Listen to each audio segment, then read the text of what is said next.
Good evening, everyone, and welcome to our very first student-led integral human development panel sponsored by the Ansari Institute for Global Engagement with Religion, where we engage religion for the common good. And this event is also co-sponsored by the Nanovic Institute for European Studies.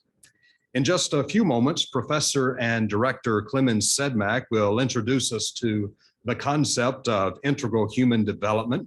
But for now, let me simply say that integral human development is a holistic model of human flourishing articulated in Catholic social teaching and resonant in multiple religious, humanistic, and philosophical traditions worldwide. In future panels, we hope to explore IHD from an Islamic perspective, a Hindu perspective, indigenous perspective, as well as perspectives of other religions and faith traditions.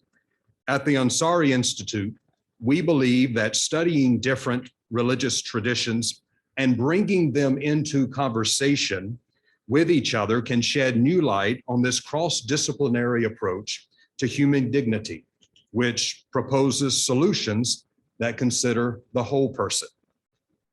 The panel will be moderated by Abigail Ginsberg. Abigail is attending the Keough School of Global Affairs and earning her Master of Global Affairs degree. Not only will Abigail be moderating, she will be participating in the conversation. So she is clearly going to be wearing two hats this evening. Not very long ago, Abigail and a few of her IHD classmates recorded a podcast on integral human development, and it was so well done that Professor Sedmak encouraged them to take it further. This led to a brainstorming session between Nanovic Institute, Abigail, and a few of her MGA classmates who are here with us this evening, and the Ansari Institute. The big question: what if we took this idea beyond the classroom into the public sphere and engaged with MGA students, faculty, and practitioners to further explore and foster integral human development with and beyond the framework of Catholic social teaching? Here we are. Not only has this panel been launched and future panels on IHD been envisioned, but Abigail is also facilitating a monthly IHD colloquium that takes place in the Ansari Lounge every month. Abigail, we are truly pleased to have you moderating and participating in this panel.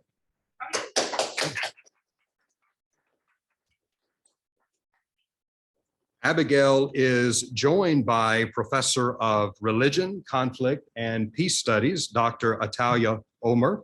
Professor Omer is a core faculty member of the Keough School's Kroc Institute for International Peace Studies.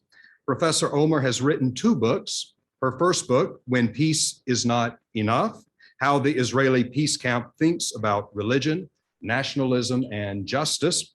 And her second book, Days of Awe: Reimagining Jewishness in Solidarity with Palestinians. We are honored and proud to have such a scholar and forward thinker with us this evening. Abigail and Atalia are joined by Rabbi Michael Friedland of the Sinai Synagogue in South Bend. At Sinai Synagogue, they believe that Judaism is a tree of life, able to bend, yet with deep roots that touch the human soul and branches that reach out into the world around us. The synagogue has been a vibrant and integral part of South Bend's history since 1932.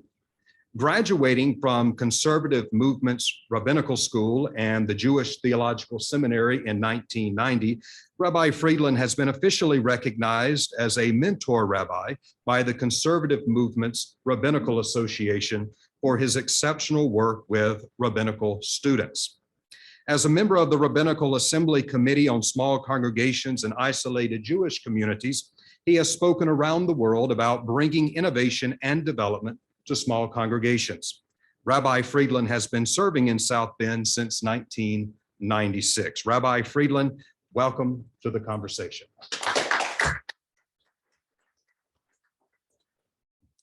Let me emphasize that the views you hear today are views of our panelists and may or may not reflect the views of the Ansari or Nanovic institutes. We are hopeful that the views presented will give all of us deeper insight into Jewish literature, thought, and practice regarding this very important topic on IHD. For those listening to us online, please submit your questions by clicking on the Q&A icon on your screen. For those of you who are present in the room, we ask that you have your question ready and you will be given a microphone during the Q&A session. Please keep the questions short and to the point. I was sharing with the rabbi a few moments ago, I used to be a preacher, and I remember my professors telling me in seminary, don't let your prayer become a mini sermon. So keep your questions short and to the point. Thank you.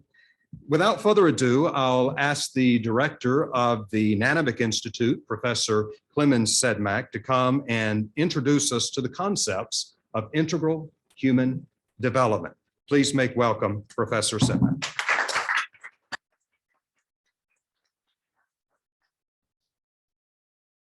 Charles has a radio voice. This is beautiful.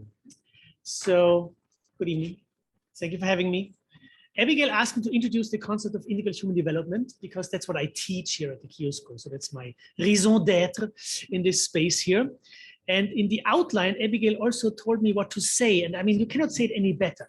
IHD, centering human dignity, development of the whole person and every person.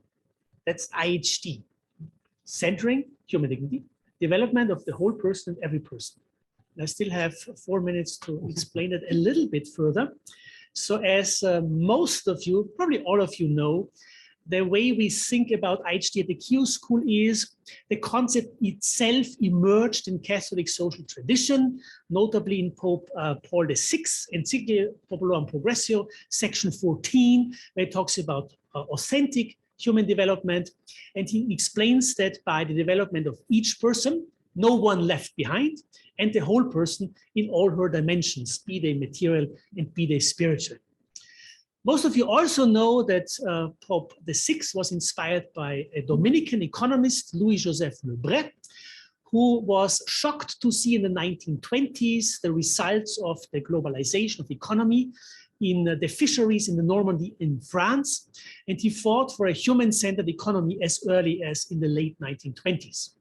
And his student, and probably the founder of development ethics, Denis Goulet, famously said, societies are more human or more developed, not when men and women have more, but when they are enabled to be more.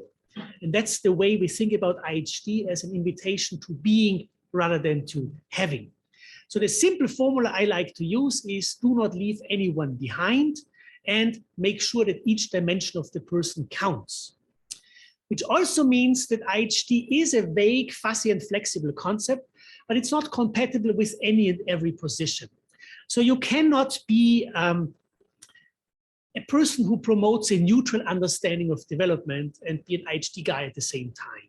So there is no neutral space when it comes to questions of development. You cannot be an IHD guy and promote a one-dimensional understanding of the human person, be it overly spiritualistic, be it overly materialistic, that has this sense of the different dimensions come together.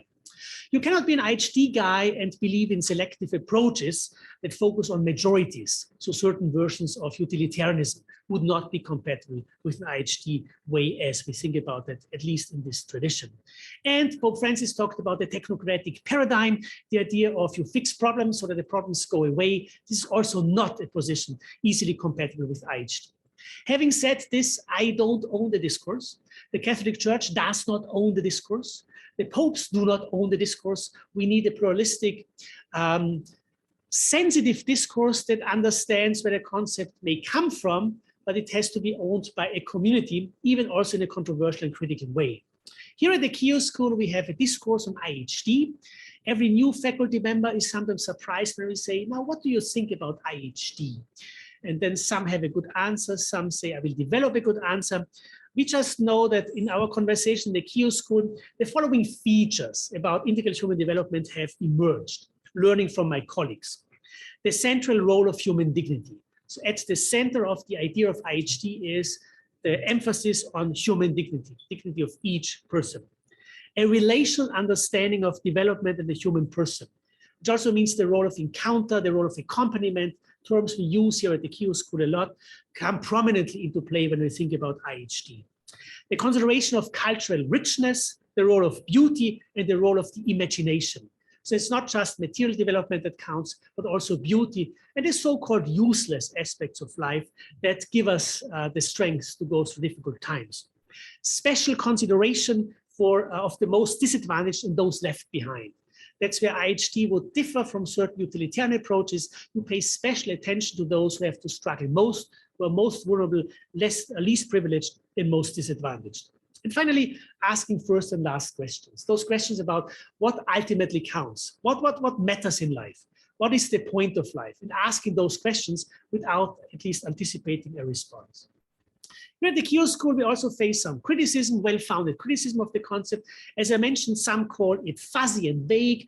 Others say it's unrealistic. Others would say it's authoritarian. And a very prominent criticism, well justified, is it's anthropocentric. And I think you cannot deny that integral human development was developed in a time where our ecological sensitivities were not as well developed. And also the authoritarian argument, I think, is important. That's why I try to emphasize that discourse is not owned by any single faith tradition or ideological tradition.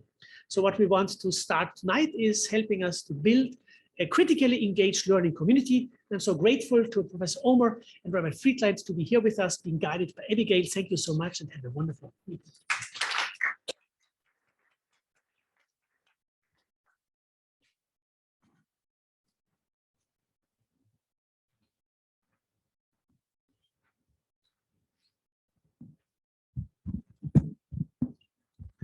Can everyone hear me on Zoom? Cool. All right, so yes, my name is Abigail, she, hers. I am joined by Rabbi Friedland and Professor Talia Omer. Charles gave a very thorough introduction, but yes, I am a second year in the MGA cohort. I'm specializing in refugee and immigration policy. I'm very interested in Jewish practice, Jewish religion, heritage, and IHD class was one of my favorite classes last semester. So I'm really excited to kind of pull on kind of creating a multi-faith engagement with IHD. And I wanted to give my guests a second to add to anything to that introduction. If there's anything else that you want to say. No? Okay, great job. Thank you. So then our first question is that given what Clemens has talked about with IHD, the centering of human dignity, this development of the whole person and of every person, how do you think Judaism would approach those questions? And are there any particular Jewish values that you would resonate with you when talking about IHD or human dignity? Would you like to go first? Sure. So I wanted to begin speaking of this notion of human dignity through human development with a teaching from a spiritual mentor of mine, Rabbi Abraham Joshua Heschel, who speaks of the, oh, sorry about that. Lost my pair. There we go.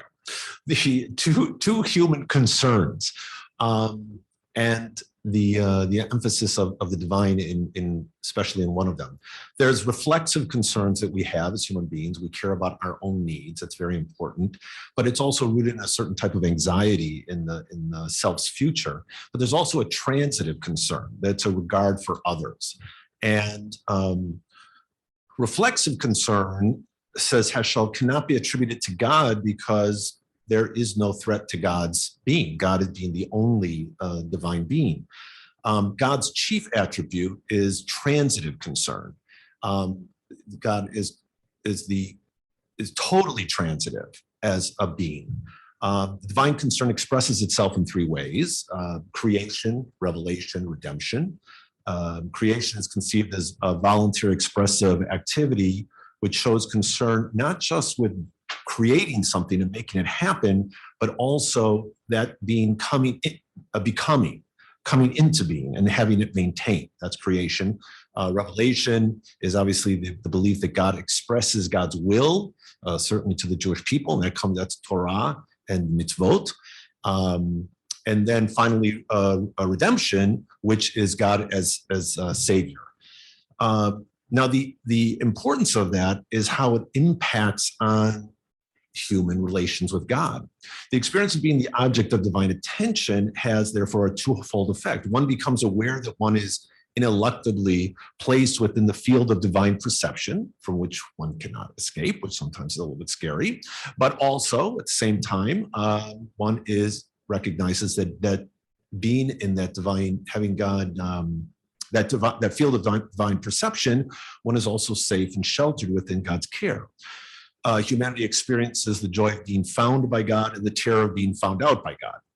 But the divine pathos, which is this transitive concern, creates in the sensitive human beings not only a passive state of joy and terror, it also affects a powerful active response based on the feeling of voluntary self-alignment with this divine pathos.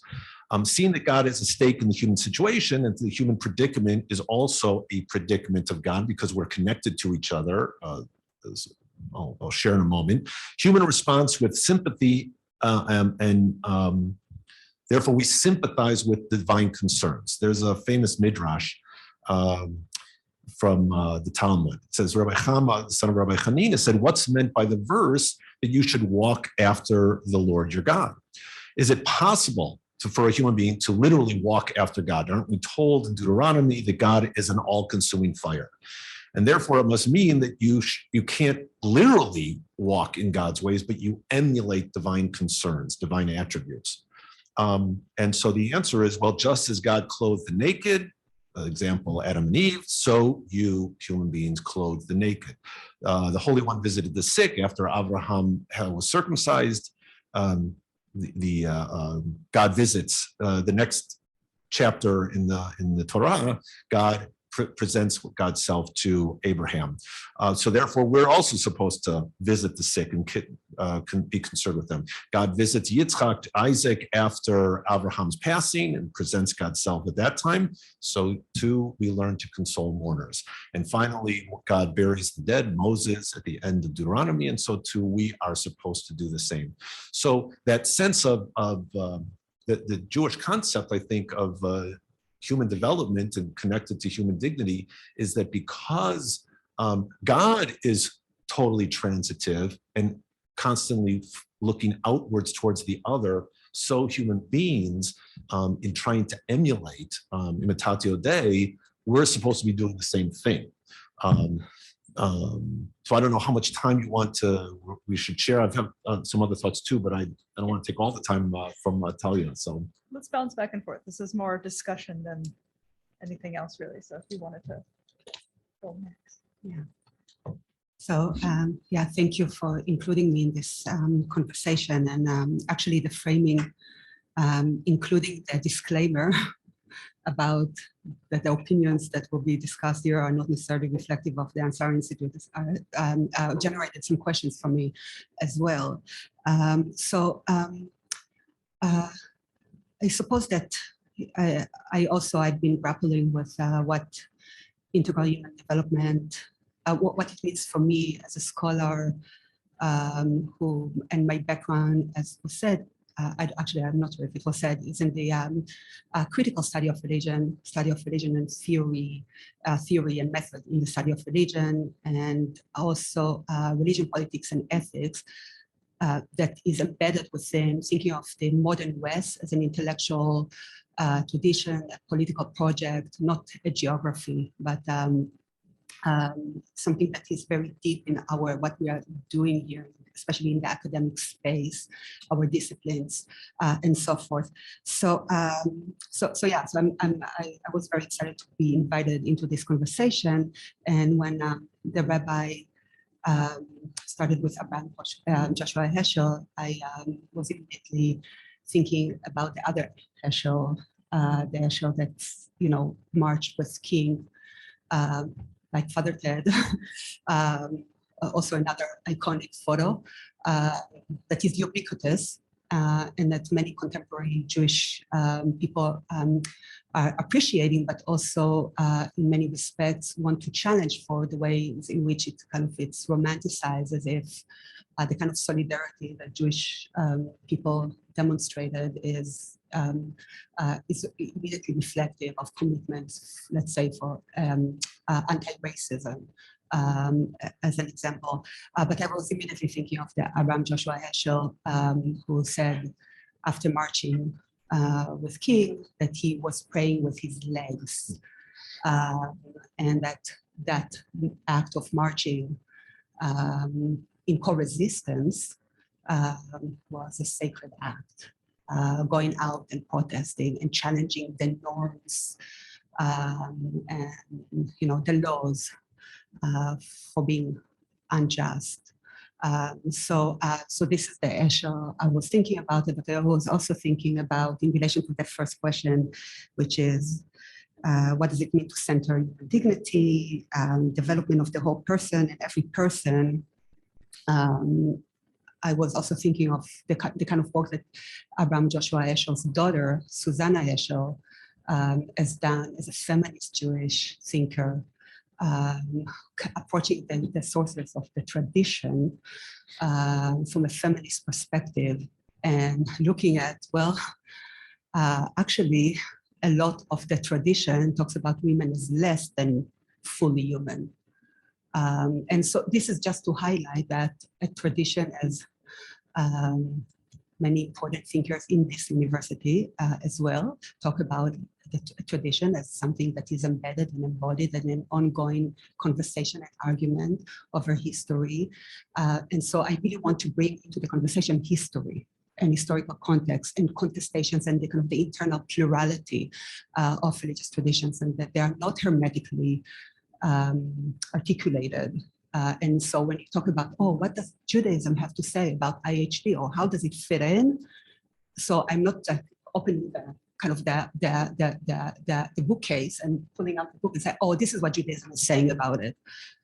So that would be kind of the wrong approach to thinking about religion. In fact, so going back to just my setting, so as someone who's been thinking critically interrogated it's part of my training, my formation as a scholar, was to interrogate the very category of religion as a comparative anthropological category. And I have a few students who have heard me talk about it a lot. And so the very category of religion emerged in a particular context that is actually quite provincial. It's European, it's Christian, and it emerged within a context of a colonial expansion, Western Christian colonial expansion. So as part of my, again, intellectual formation, I've grappled with how Christian, the very category of religion is, and actually the very kind of legacy of my own discipline, my own field of the study of religion, in the context of colonialism, in terms of how, for instance, going back to 1492, we see, as a scholar by the name of Nelson Maldonado Torres talks about, that the very category of religion emerged together with race, even though race was not yet a word, racism, but in a sense that what we see in 1492 is a transition between a discourse about religion using the language of truth or false, like some religion are true, and here it's within this is Europe. We are talking about Jewish tradition, Muslim, and Christian, with the Jewish tradition and Muslim tradition being the two others of Christian Europe. And so the discourse is about truth and false, and what you see, what is identified in the context of the colonial expansion, that the engagement with indigenous communities, for example, and how to understand them, and here we, by identifying all of a sudden you see a discourse around the issue of soul. If they don't have a soul, if they don't have religion, they don't have a soul. So they are, they can be property, they can be, exterminated, and so forth. And at the same time of 1492, where you have that colonial expansion or discovery, the doctrine of discovery, you also have the Inquisition. And the construction of proto-nationalism, where religion or identifying religious communities involved at the moment of the Inquisition, the discourse of blood, of purity of blood. So if before that Jews were able to exit their evil ways from within that a Christian discourse by ways of conversion in the context of the Inquisition, all of a sudden you see kind of a discourse of blood. So the point is that when we talk about religion, we're always talking about it in historical context, and it's also involved processes in the context of modernity where we are. It involves processes of racialization. So the race and religion are not which relates to the valuation and devaluation of certain communities. And those discourses are operative and are absolutely critical to thinking about, to having that kind of conversation about that presumes that somehow religion is outside the religious sources, the tradition, the sources of tradition are outside of all these other ills, that supposedly the development supposedly is a discourse of salvation. It's a contemporary discourse of salvation. So it comes with the baggage. I'll end here for now. So yes, there's always that joke, ask X number of Jews, get X plus Y number of opinions. We barely agree with each other. We certainly no unified book on this is Jewish identity. Not going to happen. If I can just, Dr. Ed Greenstein, who's taught at visited Notre Dame, he used to, when we were in class, he used to say, "What does the text tell us? What does Judaism tell us?" And then he'd open a book, he said, "I don't hear anything." So to say, "What does Judaism say?" is already problematic. Yeah. And from my experience, when I grew up non-observant. My parents are from the Soviet Union. They were raised atheists, and they continued that with us. But so I was raised with or developed secular values. But when I started exploring my Jewish heritage in college and post-college a bit more, a couple of the things that really stood out to me were a few different kind of what felt like key phrases, key values. One of them is tikkun olam, which is repairing the world. There's a Kabbalistic spiritual side to that, but it's also a very common refrain now among more younger and progressive Jews, and it translates to repairing the world, meaning that it's our responsibility to make things better here and now. We don't wait and kind of try to muddle through it and hope that, afterwards we get a good afterlife. It's that the afterlife will happen. God will make that decision. That's over there.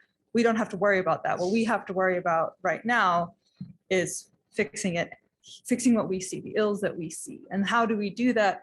One of the things is love your neighbor, which is central, quite literally central to Leviticus. I believe it comes in the middle. Yes. And that's the structure of these texts. The thing that is in the middle is the most important thing.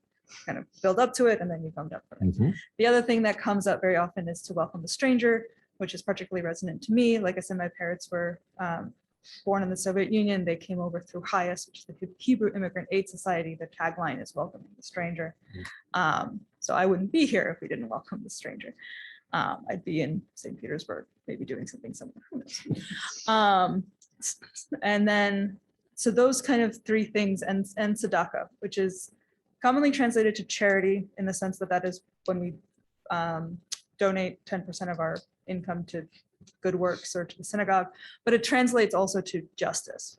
Justice you shall pursue.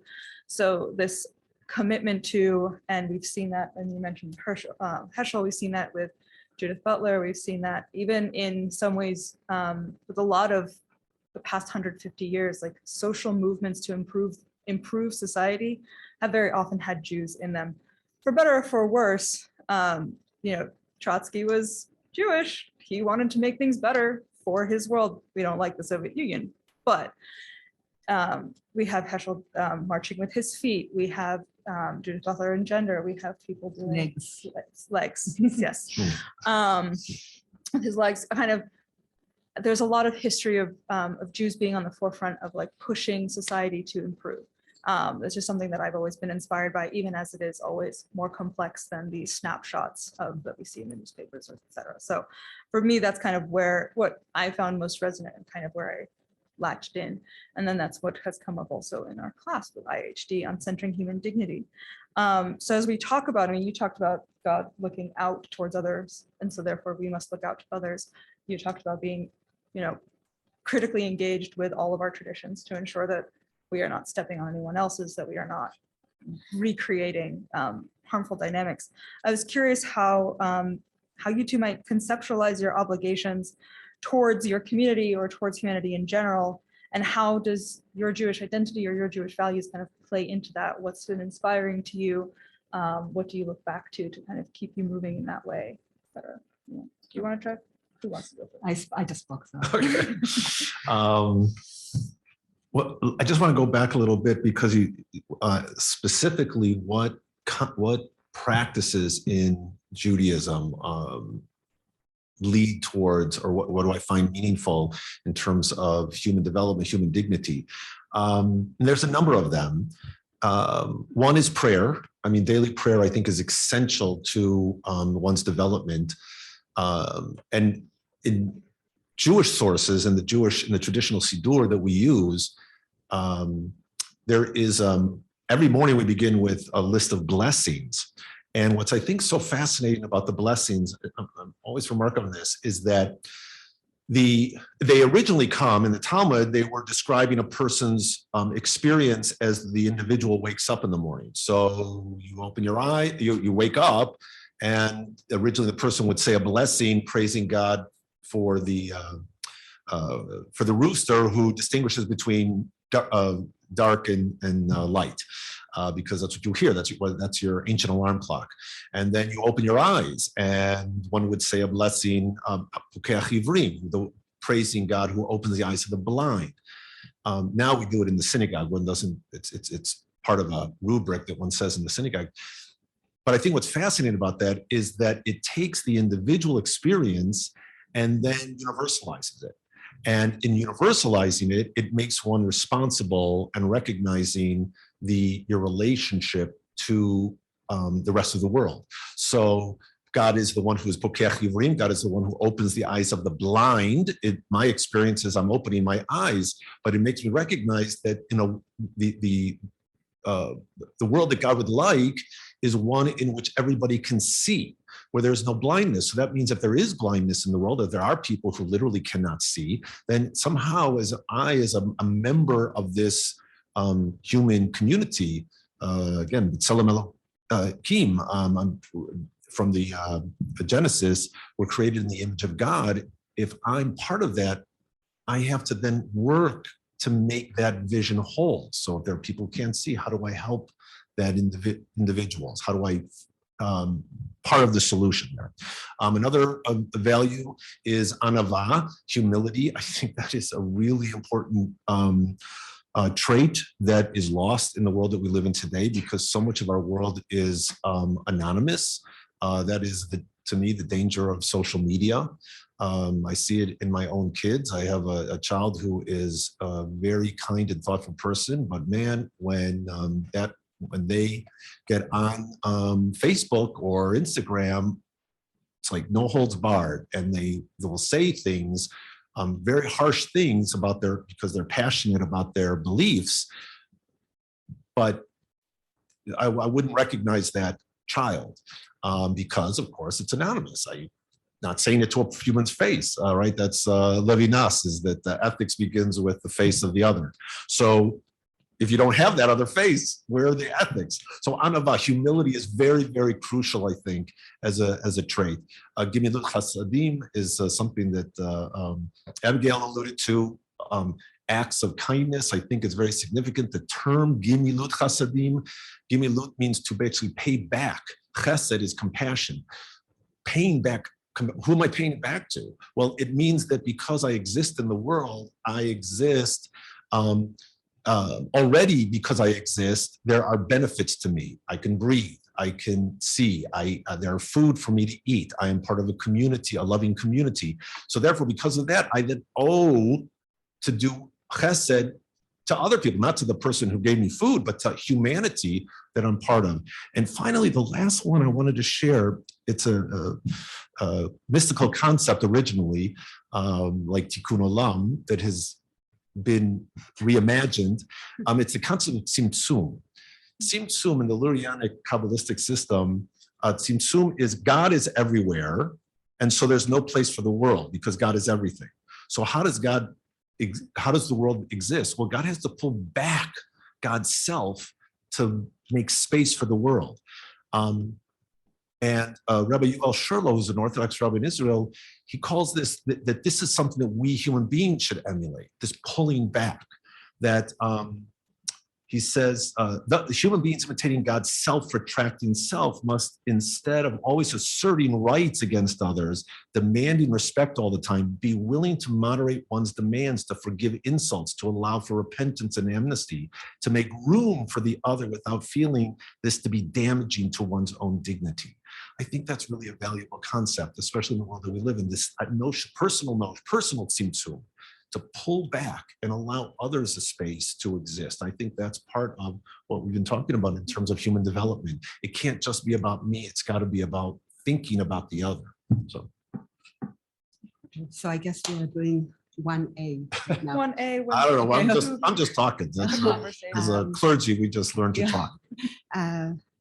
Okay, okay, so I will focus this round on the 1A. Of course, I resonate very much with, even just hearing the words in Hebrew, I feel them strongly in my body because religion is embodied, and tradition is something that is embodied. And so, Tzimtzum, Tikkun Olam, Gemilut Chasadim.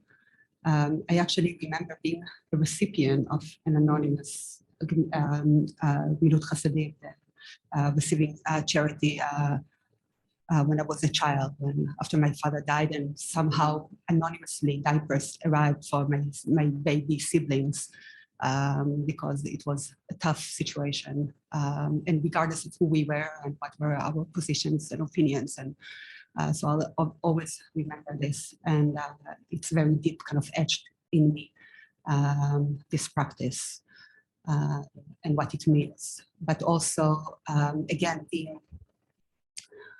I always want to resist, just going back to my early comments, again, going back to a level of abstraction, talking about the Jewish tradition in this particular case, in abstraction and all the good things, or and the constructive and good practices, because let's take, and here I'm just bringing actually my research, the concept of, in my most recent book, Days of Awe, Reimagining Jewishness in Solidarity with Palestinians, that came out with Chicago, in University of Chicago Press in 2019. So one of the points that came up in the book involved a lot of ethnographic work, and interviews with specifically American Jews who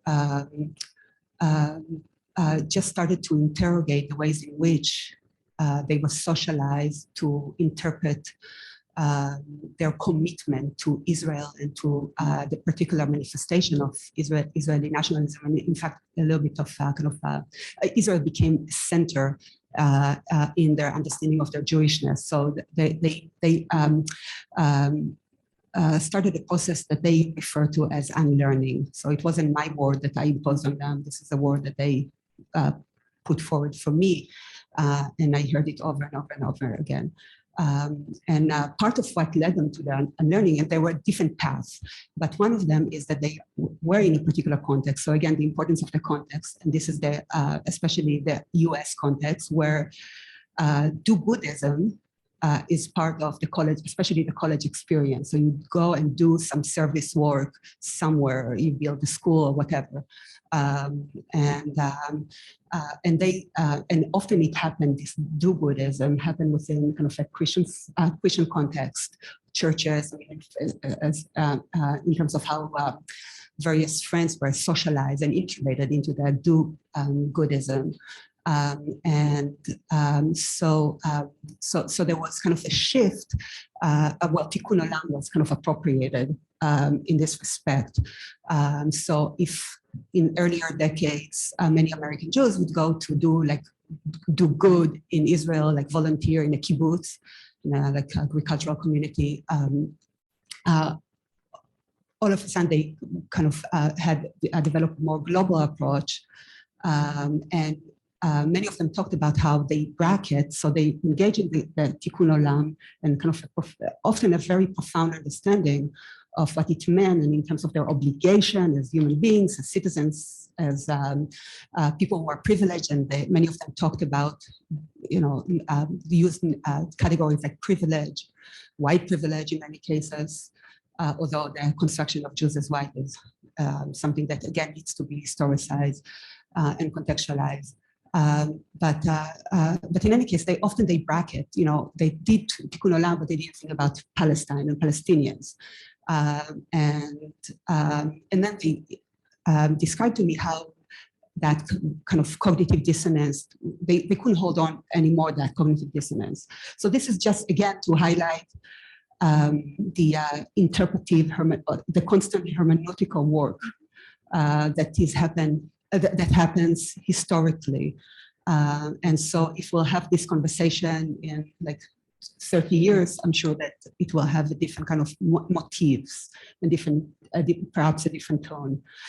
So this is one thing that I want to highlight here. Another is, again, was like the, deploying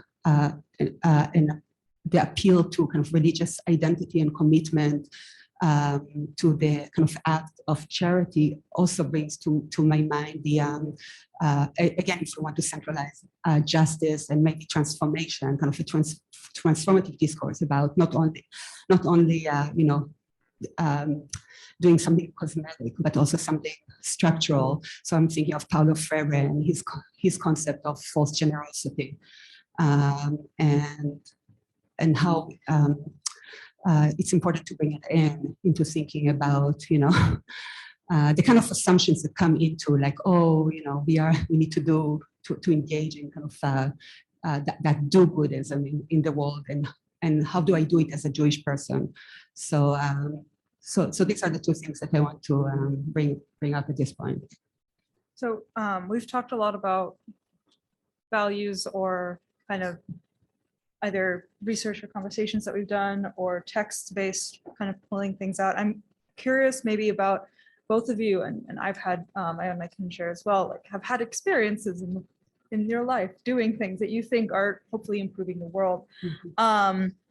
So I was curious, how does your experience with Judaism or with Jewish thought, or kind of engaging with everything that comes with the identity of Judaism, history, books, culture, food, texts, how has that shaped your approach to questions of justice and injustice, or solidarity with the oppressed, or things that you've done in your life that you felt either kind of crystallized that for you, or maybe kind of inspired you to think about something differently, or just what's the relationship between, like, both of you do work in the community and care for improving South Bend in the world, or Joseph County, et cetera. So where do those things overlap? How do they connect for you? Well, in a practical example was that for many years I was involved with the United Religious Community here in town, which was an interfaith group. And at some point, we were trying to kind of re-energize the organization, because it was created here in South Bend during the 60s, and civil rights was a very important element to bringing these different faith communities together. But we're in a different era now. And I remember speaking at the time I was about to become the president of the organization. And it was very important to me, and I made this statement to the other board people, was that for the Jewish community, and I think that besides values that come from text, I mean, for Jews, empirical experience is really important too. And for the Jewish people who came to this country, you know, we're in this country in largest number. I mean, the most immigration came in the late 1880s to the 1920s. That's when the largest immigration movement came. And what allowed Jews, and it was not easy for Jews in that period of time, a lot of prejudice, a lot of persecution. But what made it easier was by the 50s, Jews were, and I think Father Hesburgh was one of the important people involved with this. Jews were allowed at the table with Protestants and Catholics. So it was the three, you know, there was a small number of Jews. I don't know if we were ever more than 2% of this country, but the table that where religious issues were discussed was Catholics, Protestants, and Jews. And when I said when I was coming as president of the URC, I said, well, that wasn't just important to allow Jews to be seen in this in America, but gave greater dignity to the Jewish people that, oh, we're at the table, we're one of the three religious faiths that are included, but it also it allowed us to participate in this and to feel more that we were part of the American experience. Well, today we have a much more diverse population, and it was very important to me that we brought in the Muslim community. There was a growing Hindu community, Baha'i community. So all of these faiths, this diversity that is part of South Bend, which makes South Bend so special. I mean, it makes any city special, but I mean, the fact that there's this great diversity of religious faith was very important. So it was important to me that we include these groups, not just so you have one person who's Muslim and one person who's Hindu and one person who's Jewish in this organization, but to engage them, because the more these communities, which are small communities today, feel a part of being in America and included in part of the religious scene, then they feel it only gives them greater dignity, but it also allows us who are not part of those communities to learn more about those communities and to interact with them. So that was really an essential component with the URC. In my continuing work now with Faith in Indiana, now it's changed. I mean, now national issues are hard right now. We're going through a very bad period in our country, but we can make differences on local issues. And I think, again, Jews, because of our experience as being persecuted throughout our history, there's a famous a line from James Baldwin who says, history is not past, history is present, we are our history. We carry our history with us. Jews carry our history with us. We know what happened in Germany. We know, even if you're not a historian, you know what happened in Spain. We know what happened during the Crusades. We know all of this, and this is part of our experience. And so therefore that impacts on how we interact with our communities. And so working now with Faith in Indiana, it's very important to be sensitive to inequities in society and to be very involved with that on a daily basis and a political basis, actually. More national, global scale. Yeah. So, I mean, I have so many thoughts and also in relation to the two questions that are kind of combined. Yeah. So yes, of course, as someone who grew up in Jerusalem, I grew up with, I was very close with my grandfather, Oscar, who was one of the only survivors of a very, very large family in Germany and Czechoslovakia. And so I grew up with, the stories of, that world in Europe that was his home. And he was always kind of like, walked in the middle of the desert, of the Jerusalem desert, wearing a suit and a hat and a tie, and walked with his like walking cane, and really, just resisted the fact that he was in the Middle East. It's part of the history, this is just to say that I grew up in a context that was defined with this erasure and knowledge of the the destruction and the death and the genocide, and this is very central. But the more I was. I also grew up in a context where I was told from kindergarten that one day that kind of like my trajectory is to eventually go to the military and to serve the Jewish state. And I've always kind of pondered from a very early age, what did it mean? And when I went through basic training, and at the end of it, I received a Torah from the IDF and a weapon, a gun. And that seemed to be in tension. Those two items seemed to be in tension with one another. And at the time, I wasn't able to articulate what was the tension. But the more I was kind of thinking about this question and the tension intellectually, the more I realized that perhaps we need to reimagine and reevaluate what exactly is the kind of the lesson from this history of the genocide, and also from the way in which the rabbi just told kind of the story. Jewish history is a series of tragedies, of pogroms, of anti-Semitism, all those events really. These are major dimensions of Jewish history and Jewish narrative, but we always want to question how they are deployed, by whom, and for what purpose. And also, are there other stories that can be told? Can we tell stories about joy and happiness and feeling actually belonging in, let's say, Czechoslovakia, where my grandfather was? So when you cited Baldwin, I was thinking of another quote. There are so many amazing jewels in Baldwin, but when he said that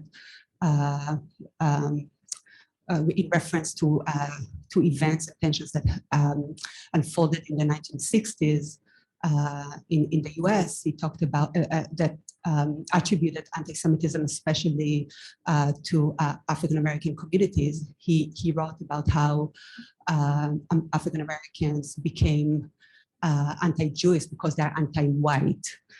So there is a story here to be told about, again, race, whiteness, and Jews and whiteness in the context of America. And so another point that I want to make is about,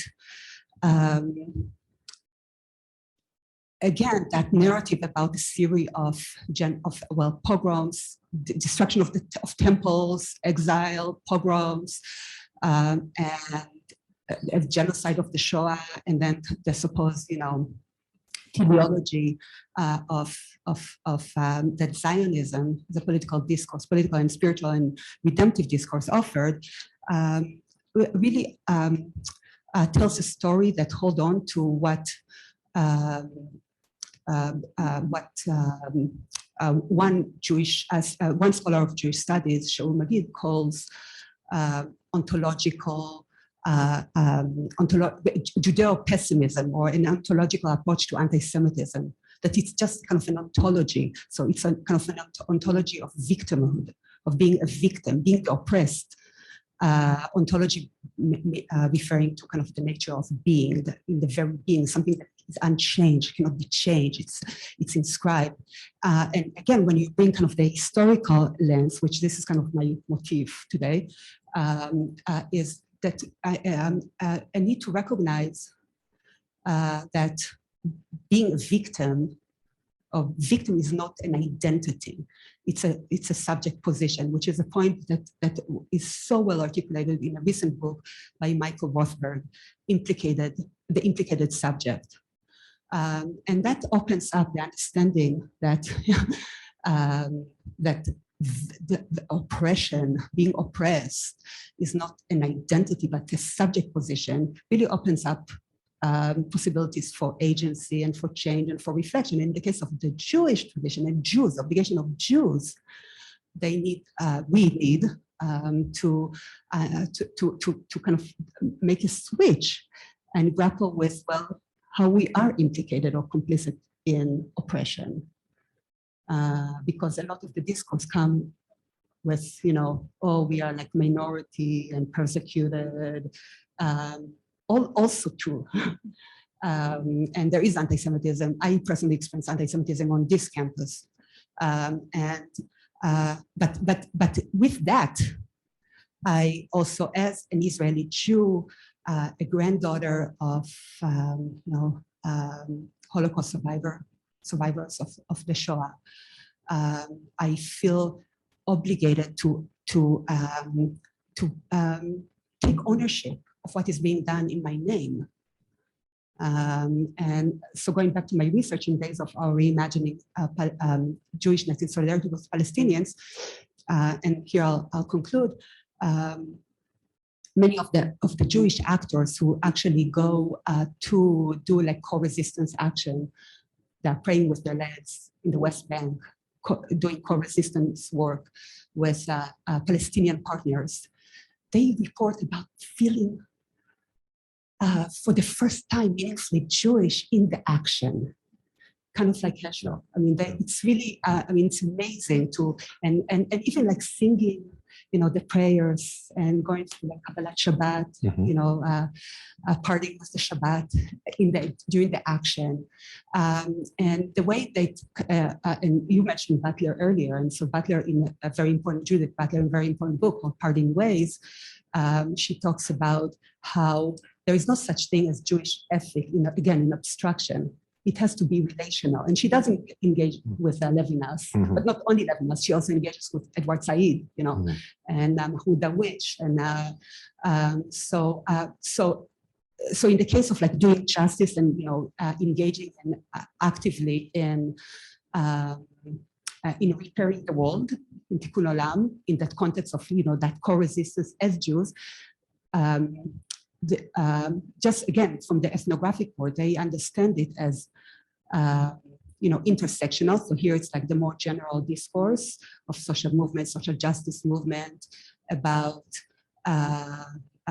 you know, fighting all oppressions wherever they are, but it's also relational, understanding that they are there, in the, let's say in the West Bank, engaging in co-resistance work together with Palestinians and Palestinian and Israeli, Jewish Israeli partners, and they do it. It's intersectional and relational because they have direct relationship and responsibility to engage with what, and they use kind of language of sinfulness, a sense that, you know, what is being done in the name of Judaism, and they say they wear t-shirts that say occupation is not my Judaism, and then. But then they also need to ask, well, what is my Judaism, kind of in the positive, in the constructive? And this is very interesting to see. And again, we just kind of bring the kind of the ongoing, the historical, the embedded and embodied dimensions of you know, what does it mean to be for tradition to be alive? Because there is no such thing as Judaism. There are Jews, there are Muslims, there are Christians. So yeah, I'll end with this. No, I just wanted to add on the, I remember being in college, I think my sophomore year, and I was talking to other friends a little bit, and then this conversation happened again in my fourth year when I was living with Jewish roommates about this fact that, like, for a very long time, the two big pillars of Jewish identity that I had seen referenced were the Shoah and Israel, the state. Israel, the state, is highly contentious. And the show is deeply depressing. And then it was my parents fled the Soviet Union because they were oppressed, which they were. In fact, I connected with my father. I was able to explain like microaggressions to my dad because he remembers being in St. Petersburg and how friends of his, he had a friend who didn't look Jewish until you heard her last name. and her last name wasn't her first name wasn't particularly Jewish, and she would introduce herself to new people just with her first name, and then watch their attitudes change when she added her last name later on. So he kind of understands the like walking down the street and not being certain if the people near you are friendly or not. So that kind of constant stress being very frustrating to deal with, which was a way of talking to him about more modern day oppressions, intersectionality, social justice things, being like, okay, so that experience that you had is similar. It's never exactly the same. Nothing's ever exactly the same, but it's similar. It harmonizes with experiences that my friends have walking down the street. And that kind of Judaism and action, Judaism as experience, and finding ways of making Judaism joy have been a big part of me having fun engaging with that heritage. Because yeah, the first few times, like the first few forays into Jewish history is like, and then they died. Like, and there's jokes about, you know, so many of our holidays are, they tried to kill us, they failed, and so we eat. Like, that's Hanukkah, that's Passover. It's not Yom Kippur, we're saying sorry. But like, you know, Purim, it comes back around very often. And it's funny, we're very funny people, but it's also depressing. So the kind of finding those moments of creating connection through experiences of Judaism, through histories of Judaism, with what's going on right now with my own life, you know, volunteering with people from my synagogue in Utah. I volunteered with Black Lives Matter while working at a synagogue, and I'd see congregants that I would see, you know, every day coming with us and like talking about how that was part of us enacting our own Jewish values in like here and now. The joy of taking a day of rest so that I would stop worrying about everything constantly. Still bad at that, but the idea of having a structure, like you're not doing anything today. You're going to not work. You're going to sleep, hopefully go to synagogue, and study and reflect and recharge. Like all of these, so many of the modern emphasis on taking care of oneself and taking care of one's community have shown up in my Jewish practice when I actually put it into practice. When it comes out of the books, away from the books and into real life, it all kind of clicks together in some great ways, some challenging ways. And so that's been very enlightening for me. But I wanted to. I just wanted to. I wanted to apologize if I gave the impression that I have. You know, I read the lachrymose version of Jewish history. You know, according to as Saldo Baram puts it. I don't. I mean, I think that absolutely Judaism is. It is a problem for Jewish educators, actually, that the two key subjects in so many after-school programs have been, or Sunday school programs, have been the Holocaust in Israel. There's so much more to Judaism, as Talia said. You've got occupation, not my Judaism, but then what is your Judaism? Mm-hmm. And that's something that, you know, in our synagogue, we did away with a Sunday school model, which everybody hated. And we made it on Shabbat, and we brought in our young people coming on the Sabbath, where we just celebrate the Sabbath with each other, and the kids are together with each other. And we focus on different aspects of Judaism. I would say, though, I mean, regarding Shalom Magid's comment about the ontology of victimhood within Judaism, I think Jews would like to shed that if the outside world would stop imposing upon us. But to be serious for a moment, I think that the experience of the destruction of the temple, which was for hundreds of years the most impactful event in Judaism, that took hundreds of years for the Jewish community to respond to that experience and how to respond to it, how to overcome it. We are just 70 years from the Holocaust. I mean, the Holocaust is not like any other experience. It was industrialized mass murder. And so I think that Jews are still struggling with that, certainly in Israel, because it is a very different experience having power versus being the victim, and how do you deal with that when you're 2,000 years, and most of these texts that we've been sharing today come from a period when Jews are under the thumb of another empire. So that's one thing. So that's Israel. And in the United States, I mean, well, the rest of the Jewish world, I mean, the idea of how do we respond to this traumatic experience? I'll never forget a professor of mine, Bernard Cooperman, once said, he used to say he would go when he goes to Jewish congregations to do he's a historian, and he would talk about history and whatever his topic was, but he would always begin his talk with the first question in the synagogue audience is, let me just ask people here, could it happen again? Everybody puts up their hands. I didn't tell you what it was, but it's still on the consciousness. So it takes a long time. I think that it is something that the Jewish community is really struggling with, diaspora Jews as well as in Israel.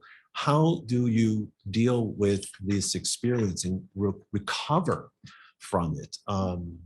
And that's going to take a long time. I think it's going to be a very long time. And as Tali said, in 30 years, it'll be very different, because I think there'll be a different community.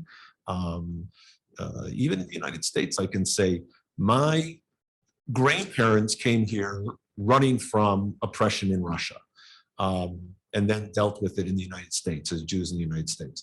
My parents' generation ended up in street fights because of anti. I went to a high school, I was never physically threatened, but every desk I sat in my high school in Chicago, which was mostly ethnic white kids, had a swastika in it.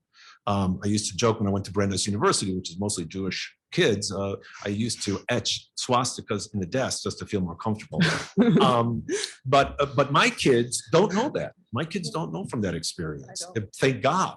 But and they have a very different attitude, and you can see it in my youngest kids in our different attitude towards Israel and how we relate to Israel, because they don't have those experiences. Thank God. But so that's something that Jews are wrestling with, and it is. And we come to human dignity, and this whole program on human development is how do we understand human dignity when we are a minority? How do we deal with when we are in power? How do we deal with it when we are a minority but we're comfortable, as opposed to being oppressed and victimized? It's very, very complex. Can I Please. jump in? we'll do I mean, so the issue is not to stop grappling with the Shoah, but rather to ask. I mean, the kind of questions that we want to ask is, well, the first question is, and this is, I think, a version of this question I asked myself when I was given the gun and the Torah from the IDF, from the Israel Defense Force. Is that the lesson? Is that is that the message, or this is what this is the lesson that we learn, and it means a Jewishness or Judaism of muscles and tanks and spyware, Pegasus and checkpoints and most critically, to go back to the conversation that we are having today about human dignity. I mean, what is really at stake here is to think, well, what does it mean to engage in Jewish ethical discourse relationally, perhaps bring kind of a restorative justice lens and ask how the narrative about the Shoah is weaponized in such a way that completely erases the dignity and aspiration of Palestinians.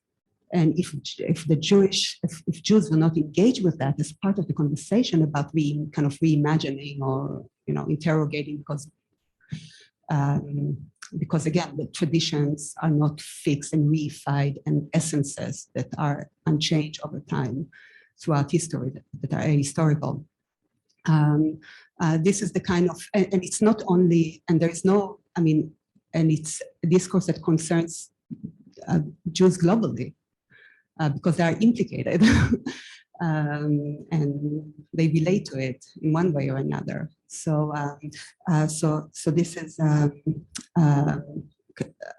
it's. I suppose that kind of the point that the bigger, maybe the bigger conceptual point is that, again, context, the history, and that it's not happening. And going back to Judith Butler, that she's again in the book Parting Ways, where she's trying to develop an ethical Jewish discourse to think about cohabitation in the space of Palestine, Israel. And she's saying one thing that is really important, that it's not about, there is no, it can never be an exclusively Jewish response. Like, let's think ethically from a Jewish perspective about cohabitation in Palestine and Israel. It has to be, for it to be Jewish, it has to be also non-Jewish. And and this is where there are lessons to thinking about, intercommunal, interreligious engagements, and what does it mean? Because again, the religious traditions don't exist in kind of, they're not hermetically closed. And the most generative and constructive conversations happen when you recognize that knowledge is always interknowledge. It's always about fluidity. And the challenge of kind of the modernist discourse likes to separate and divide. This is what the colonial grammar is about: divide and conquer. Define communities and by, oh, you are Hindus, and in order to control, to dominate. And so the challenge is to think outside of those categories that are like prisons. Yeah, the Judaism as faith only is always rankled a little bit. But we have a few minutes left, and I wanted to let people ask their concise and well-formulated questions. So we've got one from Zoom, or two from Zoom. Do anybody in here have a question, want to go? Maybe? No? Well, think of one if you want, and I will read this. So one question is, from your experiences, do various streams of Judaism, like Ashkenazi, Sephardi, Mizrahi, and different like Orthodox, conservative, Reform, constructions, etc. Do the many threads of Judaism potentially approach these themes differently? And I cannot speak to that. I mostly know Ashkenazi stuff. So anybody have, I mean, I assume maybe. But well, I think first of all, we should get our terms correct. I mean, when we talk about streams of Judaism, we're talking about approaches to Judaism as a religion. So that's usually what it means, is that, so we have, liberal Jews, which are Reform, conservative, Reconstructionists, have more traditional Jews, all varieties of Orthodox Jews. I think that it really depends on on individuals. Clearly, Orthodox Jews, I think it's not unfair to say they think in more corporate terms of the Jewish people. And so when we talk about issues like, I meant to mention a concept in Judaism, kvod habriot, which is the closest you have to human dignity, I guess, in German and Jewish terms, in Hebrew terms. They are more narrow in their perhaps in their perspective of briot, or I should say, no, actually it's better to put it this way: love your reya as yourself. So who's the reya? Reya can be translated as a fellow, neighbor. Is it literally your neighbor, your fellow Jew, or is it your fellow human being? I think that more likely, I think Orthodox Jews are going to think in corporate terms. But there are certainly many who do not, and are universal in scope. And the more but as you move your way down along the spectrum, the more liberal are going to take a more open, universal approach to understanding that concept of reya. When you talk about ethnic communities, Mizrahi, or Jews from North Africa, Sephardim, whose their origins are Spain, although many of them live in Turkey and other Arab countries, or even actually Holland and England. And then you have Ashkenazi Jews who are European, from all the European countries. I don't know if there may be a difference. I mean, there's a different approach, a different way of looking at things. They had different experiences. Sephardim grew up in Muslim communities. Ashkenazim grew up in Christian communities. At times, they suffered in the same way, and at other times they were different. The Muslim community was very different in their approach to Judaism and Christianity. So that's a little bit different. But when you talk about streams, we're talking about religious approach. Yeah. Yeah, thank you. I want to thank all of you for such a thoughtful and dignified panel on such difficult topics. My question is, as someone who's not Jewish, who's concerned about the Palestinian people, but also concerned about anti-Semitism, how does someone like me from the outside enter the conversation? Because immediately when you say something that's pro-Palestinian or critical of Israeli policies, there's a concern that, well, am I not honoring, that history? Am I being anti-Semitic? On the other hand, to remain silent is also to be complicit. So it's a very difficult position to be in. And what advice do you have? Okay, so I'm a person who still kind of, but for a very long time, resented the fact that I had to have an opinion on Israel-Palestine as someone who doesn't have an Israeli passport, doesn't pay Israeli taxes, I've been there now, but for a long time I hadn't even visited. So like, why does Israel get to speak for me? Joe Biden gets to speak for me. I voted in the election. Mm-hmm. Trump got to speak for me, unfortunately, for a while, but I voted in that election, so that made sense to me. But for me, it's a question of, there's a question of terms. Are you criticizing a specific policy versus are you criticizing, like, oh, the Jews are doing blah versus the state of Israel's policy of X is harming people. Those are two different statements. And I definitely feel like you can, of course, speak up in favor of reducing oppression, reducing marginalization, reducing harm, imagining new realities where we aren't at each other's throats, in many, many different contexts. And I think the difficulty is that I see when I have conversations with people, like individuals, back to your social media conversation. Mm-hmm. When I have conversations with people, those conversations generally go well because there are these shared ideas of human dignity and development for the whole person, every person, to bring it back to IHD. I never have those conversations online, and I wouldn't recommend having those conversations online. It never goes well. I've been so many, even like Jewish Facebook groups that the rules are we don't talk about Israel-Palestine. Nothing comes of it. Yeah, it's bad.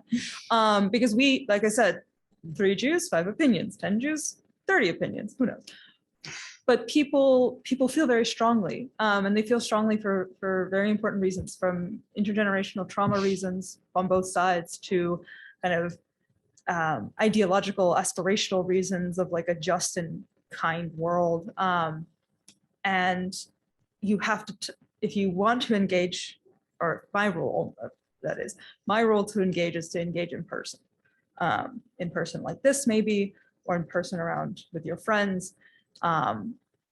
And honest, and if you think about it think of the questions you want to ask are about policies or about the state, you can critique a government very easily. You just don't make that a whole statement about like all of Judaism and all of Jews. It's like, I didn't vote for him. I didn't do, like, where did that come from? For me, that's my own personal experience. I don't know if you guys wanted to add anything from your perspectives. I would just say that I think it is very complicated. It's very hard because there are actors on both sides, on all sides, who are bad faith actors. So on the Jewish side, there are lots of people who will, in bad faith, argue that any expression of pro-Palestinian support, oh, that's anti-Semitism. See, that's a way to shut down the conversation. But Atalia mentioned the idea of colonialism was divide and conquer. Well, there's a lot of other groups that do divide and conquer as well. And so there we hear people talk about, I'm not anti-Semitic, I'm anti-Zionist. Well, that is an attempt to tell Jews what's a good Jew and what's a bad Jew. So to talk about Zionism in that context is threatening, and to me, in bad faith, because it's questioning the very existence of the state. It's one thing to criticize a government's policy, but to question its very existence as a nation, that's different. And so we have to be, but unless you're speaking to somebody who is going to listen and to be fair, it's so easy to then shut down the other side. So it is a very hard thing. So I suppose my advice would be find decent people to have a conversation with, because though people can hear, people can listen and hear the conversation. But when, anybody who has any family connection, I'm not an Israeli, I feel like Abigail, I'm not an Israeli, so I'm not going to speak for Israel. I don't vote in their elections, but obviously I have family connections, and besides my religious and spiritual connections to the land. To hear, that people talk about anti-Zionism, that already sounds threatening to me, because what is they really saying about the right of Jews to self-determination? But on the other hand, to hear people attack anything, these state policies that are now being put through, I don't know how many Jews are behind it, but anti-BDS, like you can't, anti-BDS is somehow equal to anti-Semitism. Well, that's a bit unfair too, because why can't you protest in this country against a certain view?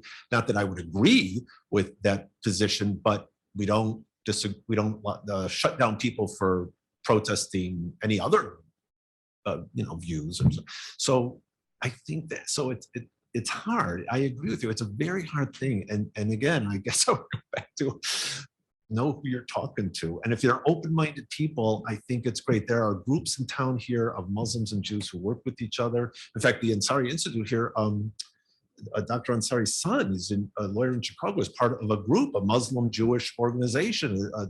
And I think that's great, because you've got to be able to talk to each other and share each side's pain. And that's when you begin to have these open conversations. Yeah, I'm aware that there are only 2 minutes, and this is, there are many facets to the response. And I would say that just the very way in which the question was articulated was this notion of some sort of a binary, like you either this or that.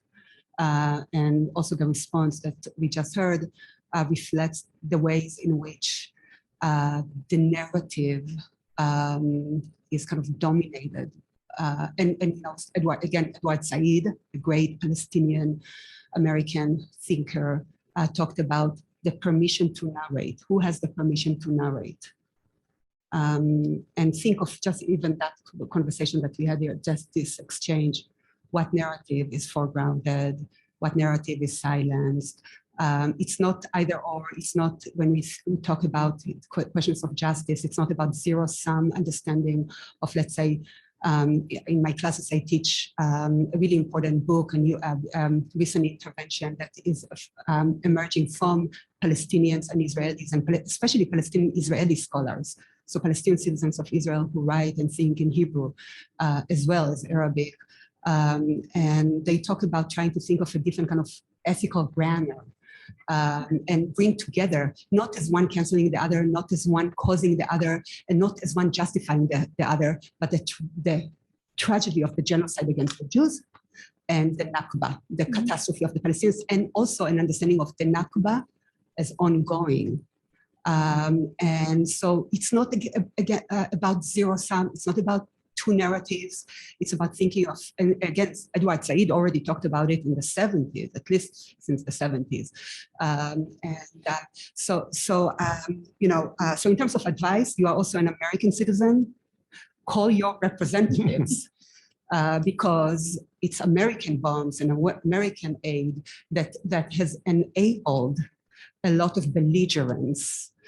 And also prevented, because of the financial aid, the military aid, the diplomatic aid, where the veto power and the Security Council has allowed for so much impunity that there is almost no possibility for a different narrative from the ground to emerge and have kind of a meaningful, impactful role in reconfiguring the realities. So I would contest the issue about, the alarming point about the right to exist, because let's reflect on various efforts to kind of define anti-Semitism that are floating and are promoted very broadly, especially in the US. So just a point about an example that is offered in the IRA, International Holocaust Remembrance Alliance, is that if you deny the right of Jews to self-determination, this is an example of anti-Semitism. Now let's reflect on it. Self-determination is something, first of all, a very modernist concept. And also, that's, again, thinking of history, that self-determination, that very language doesn't tell us, well, how did it happen? How did self-determination happen? It happened through the mechanisms of settler colonialism, of bringing communities from Europe to replace indigenous communities, and using also a biblical grammar in order to establish, claims. So, and there are many Jews who identify as anti-Zionist. So, anyway, I just would caution against, any kind of like binaries or both sides kind of argument, and think of whose narrative, think about the narrative, who has the permission to narrate and who doesn't have the permission to narrate. And with the permission to narrate comes also dignity and denial of dignity. Okay, it is 6:32, so we managed to not only be late by 2 minutes. So I want to let everyone go. If you would like to stick around and chat, you're more than welcome. Just everything, closing comments. All right, Abigail Ginsburg, she did it. Yeah. Congratulations.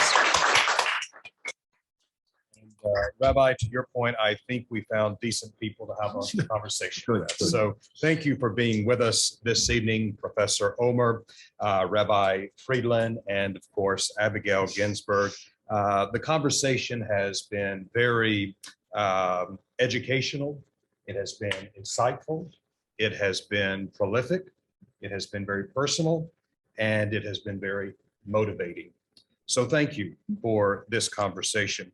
And Director Sedmak, thank you for your opening remarks and for helping us have a better understanding of IHD and how we can get involved. Soon you will hear about our next student-led IHD panel, and you can follow us on our website, Facebook, and Twitter. You can email us at ansari@nd.edu. On behalf of our executive director who asked the last question, Mahan Mirza, and the Ansari Institute for Global Engagement with Religion, thank you for joining us. And I used to be a radio disc jockey, so in good radio disc jockey fashion, I'm Charles Powell.